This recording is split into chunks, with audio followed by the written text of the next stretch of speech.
Allah Subhanahu wa Ta'ala yang menciptakan 7 lapis langit, 7 lapis bumi, memasukkan siang ke dalam malam, malam ke dalam siang. Allah Subhanahu wa Ta'ala yang kalau nikmat karunia-Nya coba-coba kita hitung. Walaupun seluruh lautan, danau, sungai kita jadikan tintanya, batang dan ranting kita jadikan penanya, daun-daun di muka bumi ini kita jadikan kertasnya. Kemudian kita tuliskan nikmat karunia Allah Subhanahu wa Ta'ala itu, maka wallahi, demi Allah hadirin sekalian, semuanya akan habis dan binasa. Tapi nikmat Allah, karunia Allah tidak akan pernah kunjung habis kita tuliskan. Salawat dan salam kita sampaikan kepada junjungan kita baginda Nabi Muhammad sallallahu alaihi wasallam beserta keluarga, para sahabat dan orang-orang istiqomah di jalannya, yang telah mengorbankan segalanya, hartanya, dirinya, waktunya, bukan untuk menjadi orang yang paling terkenal, paling kaya, paling berkuasa di muka bumi ini, tetapi seluruhnya hadirin untuk sampainya agama kepada kita, untuk wujudnya amal agama sempurna di tengah umat di seluruh alam. Bapak Ketua DKM beserta seluruh pengurus jajarannya, imam, khatib Bilal Garim, para alim ulama, para tokoh masyarakat, jamaah sholat subuh yang insya Allah dimuliakan Allah Subhanahu wa Ta'ala. Sungguh bahagia kita pagi hari ini karena Allah Subhanahu wa Ta'ala mencintai dan menyayangi kita. Seorang istri dicintai, disayang Allah, maka hatinya akan berbunga-bunga, wajahnya akan merona. Seorang anak yang dicintai, disayangi orang tuanya, maka hati anak tadi akan berbunga-bunga, bahagia. Begitupun seorang bawahan ketika dicintai, disayangi pimpinannya, maka bawahan tadi akan semangat bekerja, akan bahagia, tidak pernah mengeluh. Lalu bagaimanakah ketika kita dicintai, disayangi Allah yang menentukan segala sesuatu? Apakah seseorang itu bahagia ataukah orang itu bersedih? Apakah ketika seorang itu mendapatkan kekuasaan atau kehilangan kekuasaan, itu karena keputusan Allah Subhanahu wa Ta'ala. Hadirin sekalian, seorang hamba dicintai, disayang Allah bukan ketika hamba tadi diberikan paras yang rupawan, bukan ketika hamba tadi diberikan kekayaan yang berlimpah, bukan ketika seorang hamba diberikan umur yang panjang, bukan ketika seorang hamba tadi tidak pernah diberikan sakit di dalam hidupnya, tetapi seorang hamba dicintai, disayang Allah ketika hamba tadi diberikan kemudahan untuk taat kepada Allah. Dan salah satu alat ukur ketaatan seorang hamba kepada Allah Subhanahu wa Ta'ala adalah sholat. Karena sholat ini perintah Allah dan berjamaah adalah sunnah baginda Nabi sallallahu alaihi wasallam. Dikatakan tidaklah diterima sholat seorang hamba kecuali mencontoh sebagaimana sholatnya baginda Nabi sallallahu alaihi wasallam. Hadirin sekalian, alhamdulillah Allah Subhanahu wa Ta'ala telah membangunkan kita, memudahkan kaki kita untuk melangkah ke tempat yang paling mulia, tempat yang paling dicintai Allah, yaitu masjid. Dan alhamdulillah kita juga sudah menunaikan perintah Allah, sunnah Rasulullah, sholat subuh secara berjamaah. Dikatakan dari 5 waktu sholat fardu, maka yang terberat, yang tertinggi nilainya adalah sholat subuh. Maka bersyukur kepada Allah Subhanahu wa Ta'ala karena subuh hari ini kita dicintai, disayangi Allah Subhanahu wa Ta'ala. Bapak, Ibu hadirin sekalian yang berbahagia, Allah Subhanahu wa Ta'ala mencintai, menyayangi manusia. Allah inginkan 100% manusia di dunia ini itu semuanya bahagia, semuanya selamat, semuanya masuk surga. Apa tandanya? 124.000 nabi dan rasul telah Allah Subhanahu wa Ta'ala utus, Allah korbankan untuk menyampaikan satu perkara yang menjadi syarat mutlak seorang manusia bahagia, selamat dunia akhirat. Banyak orang berpikir kebahagiaan itu Allah letakkan kepada kebendaan. Sehingga tidak sedikit yang orang kemudian habis waktunya, tenaganya, pikirannya. Untuk apa? Untuk mendapatkan kebenaran.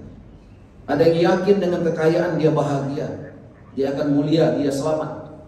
Maka hari-hari menghabiskan waktunya, tenaganya, pikirannya. Untuk apa? Untuk mendapatkan kekayaan. Tidak sedikit orang-orang Indonesia meninggalkan kampung halamannya, meninggalkan keluarganya, meninggalkan rumahnya untuk pergi ke negara lain, menjadi tenaga kerja di negara lain. Karena di Korea misalnya penghasilan rata-rata pekerja-pekerja kasar di sana itu sekitar 25 juta sampai 30-an juta.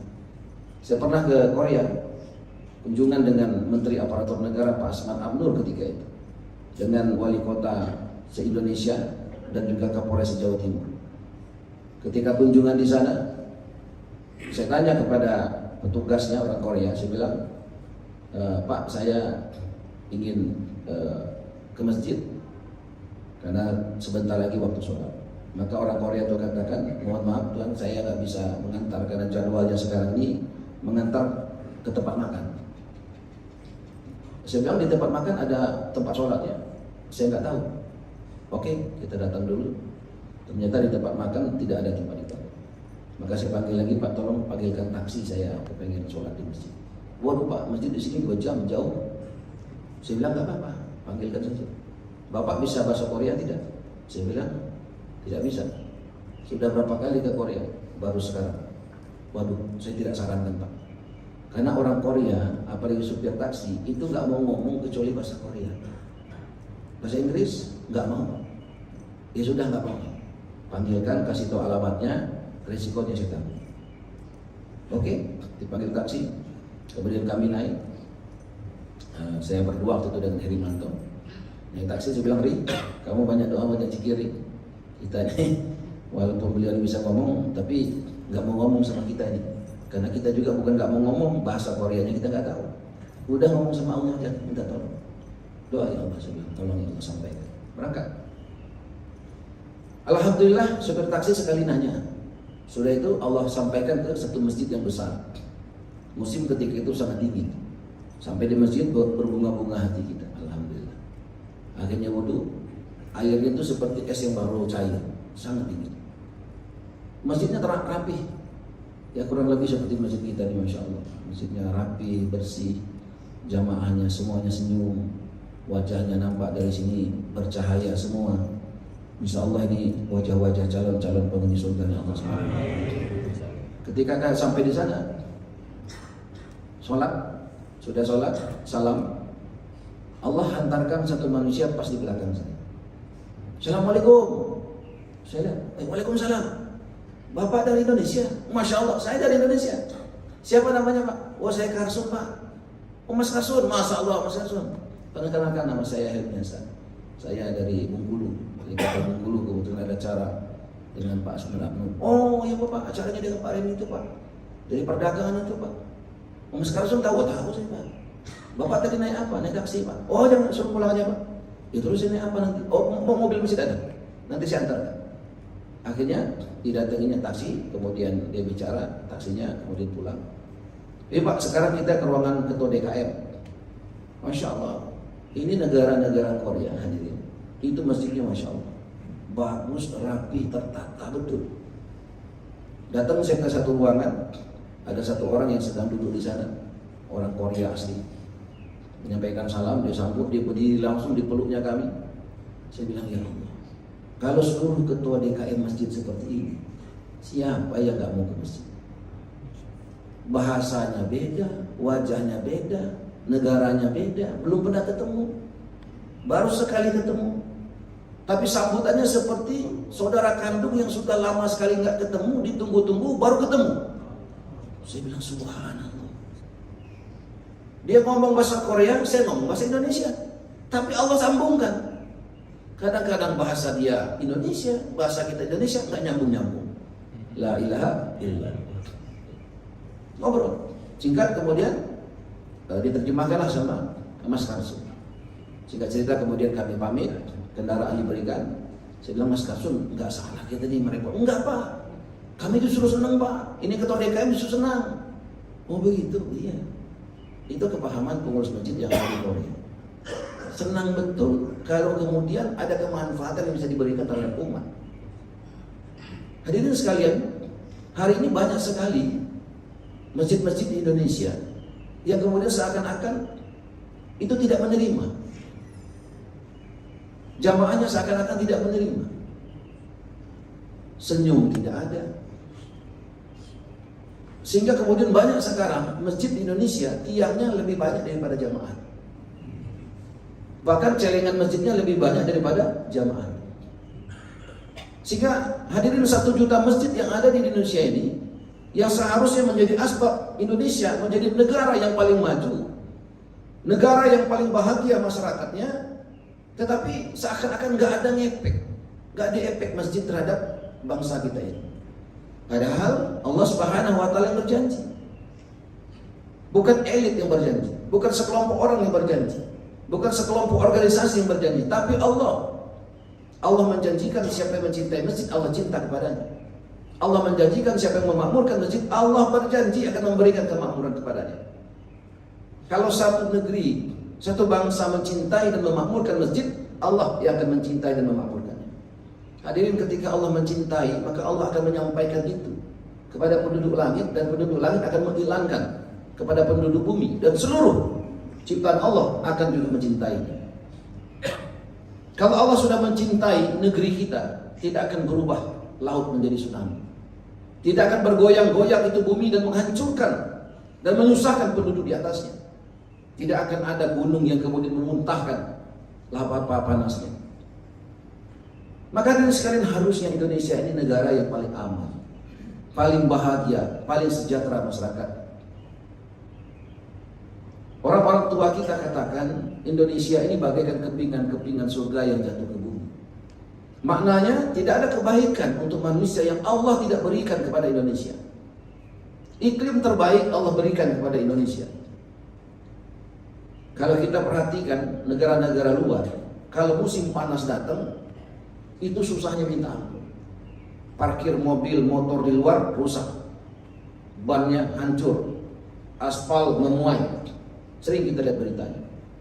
Kalau musim dingin datang di negara orang, itu jalannya salju, jadi susah. Roda 2, roda 4 susah. Atap rumah penuh salju. Pintu kadang-kadang susah dibuka karena depannya penuh salju. Tapi Indonesia, Masya Allah, iklim terbaik. Kalau panas datang, enggak juga kepanasan betul. Kalau ada tempat dingin juga, tidak juga sedingin betul. Sepoi-sepoi saja, enak, nyaman. Tanah Indonesia, tanah yang sungguh sangat subur. Dulu kepahaman kita, namanya korma itu hanya tumbuh dan bisa ditanam di negeri Arab. Tapi sekarang itu terbantahkan. Di tempat kami ada Mas Katno namanya, pemimpin sebuah media besar di sana, menanam korma di depan kantornya. Ada 2 batang ditanam. Alhamdulillah tumbuh dan buahnya lebat-lebat. Di Sumsel kemarin beritanya viral, ada satu desa menanam korma, buahnya luar biasa lebat. Satu plastik kecil isinya 5 dijual 50.000. Hadirin sekalian, ternyata korma pun bisa tumbuh dan berbuah di Indonesia. Begitu juga tanaman-tanaman yang lain. Bahkan ada dulu penyanyi menggambarkan bagaimana sumbernya Indonesia dengan mengatakan tongkat kayu dilempar jadi tanaman. Itu penyanyi. Hadirin sekalian, perut bumi Indonesia tidak kalah lagi. Batu bara terbaik ada di Indonesia. Emas, nikel dan segala macamnya. Kita diberikan laut yang begitu luas. Di dalam laut Indonesia begitu banyak kebaikan untuk manusia. Ikan-ikan terbaik, minyak bumi terbaik, sungai, danau, mutiara begitu banyak. Belum lagi bicara pemandangan yang indah. Hadirin sekalian, harusnya Indonesia ini adalah negara yang paling maju di dunia. Tetapi kenapa sebaliknya? Negeri yang hijau royo-royo harus berhutang kepada negeri yang kering kerontang. Negeri kita ini berhutang kepada negeri Arab. Padahal kalau kita melihat ketika haji dan umroh, di mana mata memandang batu dan pasir. Sulit kita temukan ada rumah-rumah di negeri Arab yang kemudian di depannya ada pohonnya, di belakang ada juga, kiri kanan ada. Sulit. Tapi kalau di Indonesia kita berjalan, hampir setiap rumah depannya ada pohon mangga atau pohon rambutan, ada alpukat, ada pisang dan segala macamnya. Tapi perbedaannya adalah ketika kita berkunjung ke Mekah dan Madinah, kita lihat tidak ada pohon di depan belakang rumah kiri kanan. Tapi kalau kita masuk ke rumahnya, buah-buahan segar ada di sana. Pohon pisangnya nggak ada, tapi buah pisangnya ada di dalam rumah. Pohon apelnya nggak ada, tapi di dalamnya ada buah apel. Berbeda dengan kita. Pohonnya banyak kiri kanan di depan belakang. Kalau kita main ke rumahnya, buahnya nggak ada. Di dalam rumah paling banter ada cabai kering, kata ibu-ibu. Hadirin sekalian, apa masalahnya? Apa tanah kita kurang subur? Tidak. Apakah kurangnya jurusan pertanian, doktor, profesor? Tidak. Lalu masalahnya apa? Masalahnya gunung didaki, lautan diseberangi, masjid lewati. Betul Bu? Hadirin sekalian, persoalan-persoalan sini berganti yang diderita di Indonesia. Kemarin saya mendapat curhatan juga. Kemarin kan siang kerjasama dengan Gubernur Sulsel. Gubernur Sulsel retreat sama saya satu kamar. Jadi beberapa malam kami satu kamar, sering bicara-bicara tentang agama, tentang masjid dan segala macam. Dan kemudian ketika itu saya katakan, Pak Gub, nanti tolong kita atur waktu, kita buat perjanjian MOU antar pemerintah Sulsel dengan Bengkulu. Ya, intinya adalah bagaimana kita sepakat membangun masyarakat yang religius dan bahagia. Orang tanya, apa itu religius yang dimaksud, Pak? Religius itu la ilaha illallah. Bagaimana kemudian keyakinan umat, keyakinan masyarakat sempurna kepada Allah, takut hanya kepada Allah, harap hanya kepada Allah. Sehingga ketika sempurna kepada Allah, tidak akan ada namanya kesusahan. Terus bagaimana? Lokusnya bagaimana? Saya bilang di masjid. Jadi fokusnya itu di masjid. Bagaimana masjid bisa buka 24 jam dengan amalan-amalan masjid baginda Nabi sallallahu alaihi wasallam. Dakwah ilallah, ta'lim wa ta'lum, zikir, ibadah, hikmah. 4 program utamanya. Jadi bagaimana masjid buka 24 jam dengan program 4 program utama, dakwah ilallah, ta'lim wa ta'lum, zikir, ibadah, hikmah. Sehingga dakwah ilallah ini hidup di masjid baginda Nabi sallallahu alaihi wasallam. Walaupun tiangnya batang korma, atapnya pelepah korma, lantainya hanya pasir, tetapi dari 4 amalan di masjid ini terakhir generasi-generasi terbaik. Ada budak yang nggak pernah kampanye, nggak pernah debat, nggak pernah masang baliho, apalagi kalender stiker, tapi Allah angkat jadi gubernur. Ada preman besar yang kepengen membunuh Nabi, tetapi Rasulullah katakan kalau ada Nabi setelah Rasul, Umar nabinya. Hadirin sekalian, di mana mereka dilatih? Ketika itu nggak ada pondok pesantren, tidak ada universitas. Mereka dilatih, mereka dididik di dalam masjid. Bahkan tahanan-tahanan perang yang diikat di tiang-tiang masjid ketika itu, ketika ingin dibebaskan, mereka mengatakan mereka tidak mau pulang ke kampungnya. Mereka ingin tinggal. Mereka ingin kemudian menjadi seorang yang muslim. Apa yang menyebabkan? Apakah ada pedang tajam yang di leher mereka? Tidak. Mereka melihat dan mendengar amalan masjid. Mereka dengar kebesaran-kebesaran Allah di dalam masjid dibicarakan hari-hari. Allah kuasa, selain Allah tidak kuasa. Dunia sementara, akhirat selama-lamanya. Dunia bukan tempat tinggal tapi tempat meninggal. Tempat tinggal kita adalah di surga. Kaya selama-lamanya, jadi raja selama-lamanya, tampan muda selama-lamanya, bahagia selama. Dibicarakan terus kebesaran Allah. Dan setiap hari dia melihat bagaimana kemuliaan ta'lim wa ta'lum. Dia mendengar bagaimana kemudian zikir ibadat juga hidup di dalam Masjid Nabawi. Perkhidmatan hari-hari dirasakan. Hadirin sekalian, orang Kamboja katakan cara Nabi menyatukan hati umat, beng-beng pek-pek, makan-makan jalan-jalan. Jadi katanya, kata orang Kamboja, di Kamboja itu Bapak sekalian, Masya Allah, kalau kita dari luar mendengar Kamboja, yang tergambar negerinya negeri kafir. Kalau kita mendengar Kamboja, maka kita anggap, oh nggak ada apa-apanya Kamboja. Sama Indonesia nggak sebanding, betul. Sama Sumatera saja nggak sebanding, betul. Tapi ketika kita sudah masuk ke sana, kemudian kita saksikan bagaimana kehidupan umat Islam di sana, Masya Allah. Masjid-masjid di sana makmur, Pak. Kami beberapa kunjungan ke sana, Masya Allah. Subuh mereka itu hampir sama dengan Jumat kita. Orang-orang Kamboja itu terbagi dari 2 suku, Khmer sama Champa. Orang katanya suku Champa inilah yang kemudian salah satu sunan kita itu berasal dari sana. Yang membawa Islam salah satunya dari Champa. Orang Kamboja katakan cara Nabi menyatukan hati umat itu 2 cara saja. Beng-beng, pek-pek, makan-makan, jalan-jalan. Singa ganas dari hutan, diajak makan, diajak jalan, diajak makan, diajak jalan, lama-lama jinak tuh singa. Ikan lumba-lumba paling takut dengan api, Pak. Tapi coba ikan lumba-lumba kita perhatikan pelatihnya apa yang dilakukan? diajak ini lumba-lumba dikasih makan, diajak jalan-jalan, keliling-keliling. Dikasih makan, diajak keliling-keliling. Kemudian ada bola api, dinyalakan.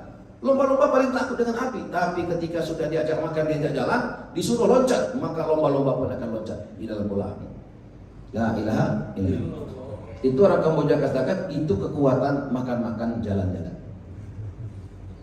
Jadi program memakmurkan masjid sebenarnya nggak repot-repot. Kalau singa tadi hari-hari dikasih ceramah, hari-hari dikasih ceramah, lama-lama tukang ceramah diterkam sama singa. Maka program-program kita ketika menjadi wali kota, kita bawa kerjasama, menjalin kerjasama masyarakat yang religius dan bahagia. Religiusnya adalah fokusnya bagaimana masjid buka 24 jam dengan amalan masjid bagi Nabi SAW. Hadirin, hari ini kalau kita perhatikan, kenapa Indonesia susah maju? Karena masjidnya banyak tidak buka 24 jam. Yang buka 24 jam di Indonesia hari ini apa? Hotel. Hotel buka 24 jam. Tak ada hotel buka 5 waktu, tak ada. Siapa yang mau nginap? Yang buka 24 jam pembensin, minimarket, rumah makan, tempat hiburan. Masjid, aneh Pak kalau buka 24 jam. Ada pengurus masjid mengatakan, Pak kalau buka 24 jam saya nggak kerja dong Pak. Pak kalau buka 24 jam tuh bagaimana istri anak saya Pak? Yang kita maksud buka 24 jam bukan ketua WKM nggak pergi-pergi dari masjid, bukan. Tapi bagaimana masjid buka 24 jam dengan amalan masjid. Ketika menjadi wali kota, alhamdulillah hampir seluruh Indonesia kita sudah bangun kerjasama. Saya sering contohkan Tangerang Selatan misalnya. Dulu ada satu masjid di perumahan Hakim-Hakim Agung, masjidnya kecil. Tanahnya pun sekelilingnya punya Pertamina. Nah pengurusnya ketika itu sangat tertutup, banyak larangan. Sehingga kemudian masjidnya jadi sepi. WC-nya digembok, kalau lagi nggak sholat dikunci. Sehingga orang nggak tertarik ke masjid. Meninggal pengurusnya, ganti pengurus baru.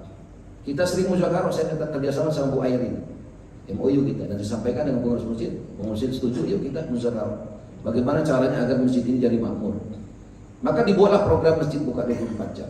Dibuatlah program makan-makan jalan-jalan. Bapak dan sekalian, sekarang masjid itu sudah 4 lantai. Boleh kunjungan ke sana nanti.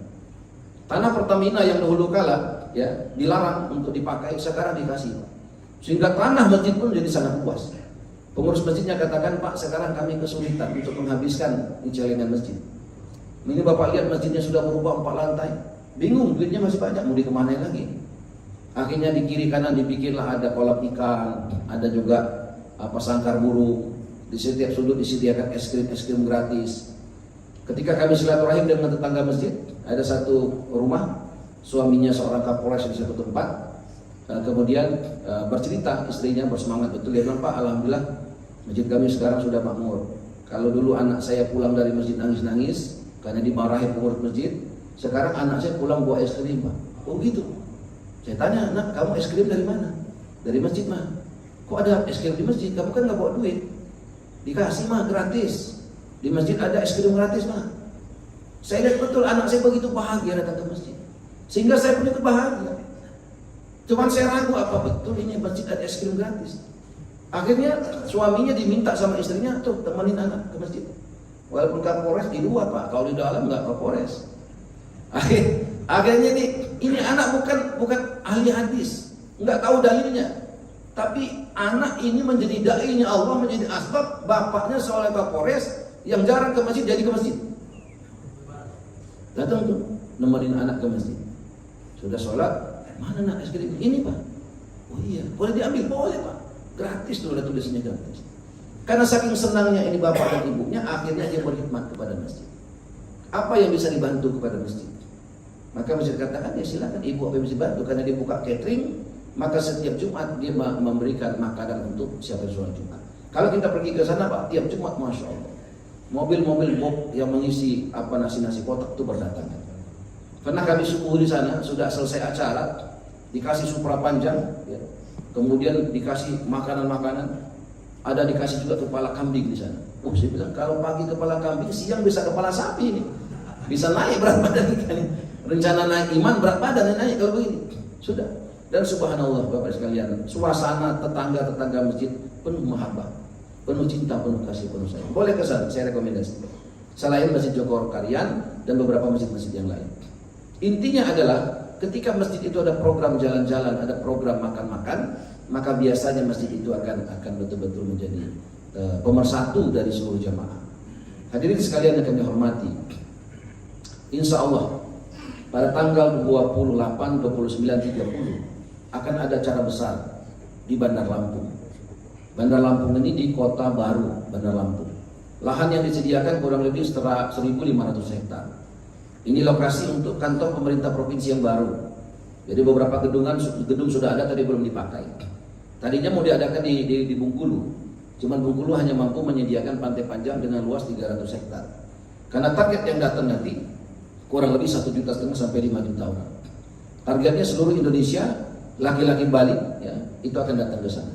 Maka kita bergerak untuk mengundang. Dan kemudian insya Allah Presiden Republik Indonesia pun kita akan undang. Dan 1.000 kurang lebih ulama dunia juga akan datang. Maka target kita 1,5 juta sampai 5 juta. Dan kita tidak menggunakan dana APBD, APBN sedikit pun. Kita menggalang dari kita untuk kita. Sehingga yang masak-masak juga adalah jamaah. Dan insya Allah pada sekalian acaranya apa? Acaranya adalah tablik akbar. Doa akbar, makan akbar di sana. Apa yang akan disampaikan? Bagaimana kemudian iman kita bisa meningkat, amal kita bisa sempurna. Bagaimana juga pengurus-pengurus masjid yang diundang nanti dari seluruh Indonesia itu ketika pulang punya konsep gambaran bagaimana kira-kira mengelola masjid yang benar. Bagaimana mengelola masjid sebagaimana Rasulullah mengelola masjid. Hadirin sekalian, kalau pengelolaan masjid kita sama dengan caranya Rasulullah mengelola masjid, maka insya Allah Indonesia ini akan betul-betul menjadi negeri yang diberkahi Allah Subhanahu Wa Taala. Keberkahan yang kita inginkan bukan batu berubah menjadi emas. Keberkahan yang kita inginkan bagaimana rumah tangga kita menjadi rumah tangga yang sakinah mawaddah warahmah. Lahir generasi-generasi terbaik, generasi yang soleh-solehah, hafiz-hafizah, alim-alimah, dai-daiyah, abid-abidah. Hadirin sekalian, yang kita inginkan dengan keberkahan itu ketika kita harus meninggalkan dunia yang fana ini, Allah berikan hidayah mengucap la ilaha illallah. Rasulullah katakan siapa yang di akhir hidupnya mengucap la ilaha illallah dijamin surga. Bapak dan sekalian, dan juga kami hadir di sini menyampaikan salam sunnah hukumnya. Bapak Ibu wajib menjawab salam kami. Jangan sekarang datang ke Provinsi Bengkulu, kami sedang belajar untuk mengamalkan sunnah Nabi. Tamu wajib dilayani minimal 3 hari. Makannya, minumnya, tempat tinggalnya. Tempat tinggal kami sediakan yang terbaik di muka bumi yang paling dicintai Allah. Di mana? Di masjid. Masjid-masjid kami sedang ditata sekarang. Bagaimana masjid itu bisa memberikan penerimaan terhadap orang-orang yang datang ke masjid. Orang tanya, Pak, kenapa nggak disiapkan di hotel? Bapak sekalian, kalau di masjid insya Allah aman. Kenapa aman? Tempatnya insya Allah berkah. Orang kalau tinggal di masjid, itikaf di masjid, insya Allah 5 waktunya nggak akan ketinggalan. Orang kalau itikaf di masjid, insya Allah itikafnya pakai wudu. Kalau di hotel ada yang pakai wudu, banyak yang tidak. Dan kemudian hadirin sekalian, kalau di masjid imamnya insya Allah laki-laki semua, jadi ibu-ibu aman kalau suaminya pergi ke Bengkulu. Hadirin sekalian, dan di masjid ini masya Allah banyak sekali kemanfaatannya. Maka kami mengundang Bapak Ibu sekalian untuk datang nanti. Terus kalau ibu-ibunya ikut, ibu-ibunya tidak di masjid tapi disediakan nanti di rumah sekitar masjid. Sehingga kemudian harapan kita ketika kita kembali, kita membawa suasana masjid di rumah-rumah kita.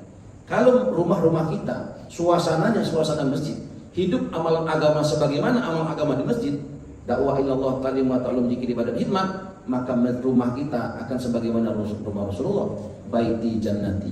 Hari ini rumah kita lebih besar daripada rumah Rasul. Rumah Rasul hanya cukup 4 untuk 4 jenazah saja, kecil. Tidak ada TV flat di sana, tidak ada spring bed di sana. Tetapi seisi rumah menyatakan kebahagiaannya sampai-sampai dikatakan baiti jannati. Hari ini rumah kita masya Allah, WC rumah kita lebih besar daripada rumah Rasul. Tapi sulit kita mengatakan baiti jannati.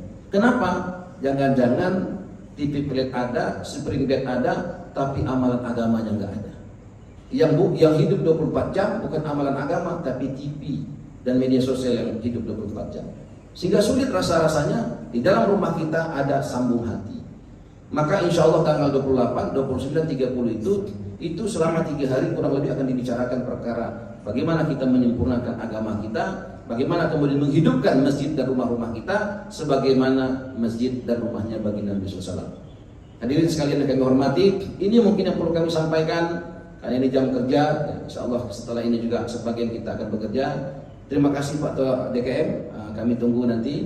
Kalau di Bengkulu ini insya Allah kita lagi belajar bagaimana kemudian memuliakan kami. Bahkan kalau ada yang belum ketemu jodoh di Makassar ini susah betul, jangan-jangan jodohnya ada di Bengkulu. Kalau ketemu jauh dari Bengkulu, bagaimana Pak lamarannya? Mobil dinas gubernur boleh dipakai untuk menjemput pengantin. Bulan madunya bagaimana Pak? Bulan madunya boleh di rumah dinas gubernur. Rumah-rumah dinas gubernur banyak Pak, dan itu boleh digunakan untuk bulan madu. CCTV-nya Pak dimatikan ketika itu, nggak ada masalah. Demikian bagi Bapak sekalian, terima kasih banyak. Mohon maaf untuk segala kekurangan, terima kasih untuk segala perhatian. Semoga Allah Subhanahu wa taala jumpakan kita bukan hanya di dunia ini, tapi di surga bersama Rasulullah selama-lamanya. Subhanallahi wa bihamdihi. Subhanakallahumma wa bihamdika. Asyhadu an la ilaha illa anta astaghfiruka wa atubu ilaik. Billahi taufiq hidayah. Assalamualaikum warahmatullahi wabarakatuh.